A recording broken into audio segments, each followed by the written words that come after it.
بسم اللہ الرحمن الرحیم۔ السلام علیکم ورحمۃ اللہ وبرکاتہ۔ اسلامیات جماعت پنجم کے لیکچر میں خوش آمدید۔ عزیز طلباء و طالبات، آج ہم اسلامیات جماعت پنجم یونٹ نمبر 2.3 جو کہ زکوٰۃ سے متعلق ہے، اس کے دوسرے لیکچر کو پڑھنے جا رہے ہیں۔ آغاز کرتے ہیں حاصلات تعلم کے ساتھ۔ ہمارا پہلا حاصل تعلم ہے قرآن و سنت کی روشنی میں زکوٰۃ کا معنی مفہوم جان سکیں، زکوٰۃ کی اہمیت اور فضیلت کے متعلق آگاہی حاصل کر سکیں، زکوٰۃ کی فرضیت و احکام سے واقف ہو سکیں۔ ان تین حاصلات تعلم کو ہم سابقہ لیکچر میں مکمل طور پر پڑھ چکے ہیں۔ آج ہم پڑھیں گے اسلامی نظام معیشت میں زکوٰۃ کی اہمیت کو اجمالی طور پر جان سکیں اور زکوٰۃ کے معاشرے پر اثرات سمجھ سکیں۔ آغاز کرتے ہیں اعلان سبق کے ساتھ۔ آج ہم زکوٰۃ کی فضیلت اور معاشرتی فوائد و اثرات کے متعلق پڑھیں گے۔ پیارے بچوں، سب سے پہلے دہرائی کے چند سوالات آپ کے سامنے ہیں۔ میں گزارش کروں گا اساتذہ کرام سے کہ ویڈیو کو یہیں پہ روک دیجئے، پہلے بچوں سے دہرائی کے ان سوالات کے جوابات معلوم کیجئے۔ خوش آمدید۔ یقیناً آپ بچوں نے دہرائی کے ان سوالات کے جوابات بڑے احسن انداز میں اپنے اپنے اساتذہ کرام کو دیے ہوں گے۔ اسلامی نقطہ نظر ہمارے سامنے ہے۔ نبی اکرم صلی اللہ علیہ وعلی آلہ وصحبہ وسلم نے ارشاد فرمایا، خشکی و تری میں جو مال ضائع ہوا ہے وہ زکوٰۃ نہ دینے کی وجہ سے تلف ہوا ہے۔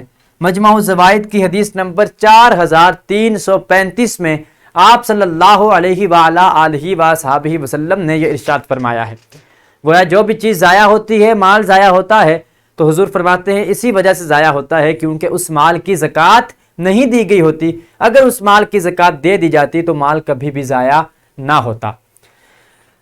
عزیز طلباء و طالبات، قبل از پڑھائی کے نام سے چند سوالات آپ کے سامنے ہیں۔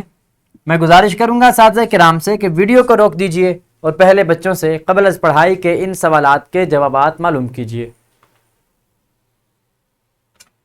خوش آمدید۔ یقیناً آپ بچوں نے بڑی دلچسپی کا مظاہرہ کرتے ہوئے قبل از پڑھائی کے ان سوالات کے جوابات اپنے اپنے اساتذہ کرام کو دیے ہوں گے۔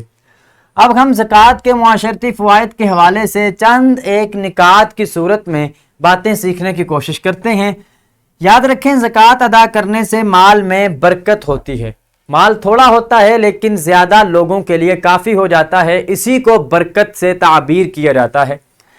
زکوٰۃ کا ذکر قرآن مجید میں تقریباً 80 مرتبہ آیا ہے اور اس میں 30 سے زائد مقامات پر نماز کے ساتھ زکوٰۃ کا ذکر ہے، اور اسی طرح مختلف مقامات پہ بھی صدقے کا اور زکوٰۃ کا ذکر قرآن پاک میں موجود ہے۔ رسول اللہ صلی اللہ علیہ وعلی آلہ وصحبہ وسلم نے زکوٰۃ کو جنت میں لے جانے والا عمل قرار دیا ہے کہ جو بندہ زکوٰۃ ادا کرتا ہے، یہ زکوٰۃ اس کے لیے ذخیرہ بن جاتی ہے۔ قیامت کے دن اسے 1 روپیہ خرچ کرنے کے بدلے میں اللہ کی جانب سے 700 گنا تک اضافہ کر کے دیا جاتا ہے، اور یقیناً یہ ایسا عمل ہے جو انسان کو جنت میں داخل کرنے کا سبب بن جاتا ہے۔ زکوٰۃ کی ادائی سے مال کی محبت کم ہوتی ہے کہ جب انسان زکوٰۃ ادا کرتا ہے تو اس کے دل سے محبت جو ہے مال کی کم ہو جاتی ہے، کیونکہ جب انسان کو مال سے محبت ہو انسان خرچ نہیں کرتا، اور یہی مال کی محبت اسے تباہ و برباد کر دیتی ہے۔ جب انسان مال خرچ کر رہا ہوتا ہے تو پھر اس کے دل سے مال کی محبت کم ہو جاتی ہے۔ غریبوں کی غربت کا احساس ہوتا ہے۔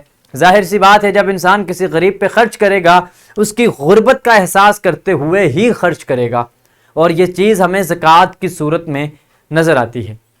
عزیز طلباء و طالبات، ہم نے زکوٰۃ کی فضیلت، اس کے معاشرتی فوائد و اثرات کے حوالے سے چند ایک معلومات حاصل کی۔ اب آپ کے سامنے فضیلت زکوٰۃ کے حوالے سے کتاب کے اندر ایک ہیڈنگ موجود ہے۔ میں گزارش کروں گا اساتذہ کرام سے کہ ویڈیو کو یہیں پہ روک دیجئے، پہلے بچوں سے زکوٰۃ کی فضیلت، معاشرتی فوائد اور اثرات والی ہیڈنگ کے تحت جو اقتباسات ہیں ان کی بچوں سے بلند آواز میں خوانی کروا لیجئے۔ یاد رکھیں، بلند آواز سے پڑھتے ہوئے تلفظ اور روانی کا خیال رکھنا نہایت ضروری ہے۔ تو ابھی ویڈیو کو یہیں پہ روک دیجئے اور بلند آواز سے بچوں سے کمرہ جماعت میں ان اقتباسات کی خوانی کروا لیجئے۔ خوش آمدید۔ یقیناً آپ بچوں نے بڑے عمدہ انداز میں ان اقتباسات کی بلند آواز میں خوانی کی ہوگی اور تلفظ کا بھی خیال رکھا ہوگا۔ اب آپ بچوں کے لیے سرگرمی ہے۔ سرگرمی یہ ہے کہ خاندان کے ان افراد کی فہرست بنائیں جنہوں نے زکوٰۃ کی ادائیگی کی، ان سے ملیں اور پوچھیں کہ انہوں نے کن کن کو زکوٰۃ دی، بعد ازاں یہ دیکھیں کہ ان کا تعلق کس مصرف سے ہے۔ آپ نے سابقہ سبق میں زکوٰۃ کے مصارف کے بارے میں جان لیا کہ کن کن کو زکوٰۃ دی جا سکتی ہے۔ کرنا آپ نے یہ ہے کہ اپنے خاندان کے دیگر افراد سے ملنا ہے جنہوں نے زکوٰۃ کی ادائیگی کی ہو، ان سے پوچھنا ہے کہ کس کس کو زکوٰۃ دی، اور پھر دیکھنا یہ ہے کہ جس جس کو زکوٰۃ دی گئی ہے ان کا تعلق قرآن پاک کی سورۃ توبہ میں بیان کردہ مصارف زکوٰۃ میں سے کس کس مصرف سے ہے۔ تو یہ ساری سرگرمی آپ نے اپنے گھر میں جا کر مکمل کرنی ہے اور اس میں اپنے اساتذہ کرام کی رہنمائی بھی حاصل کرنی ہے۔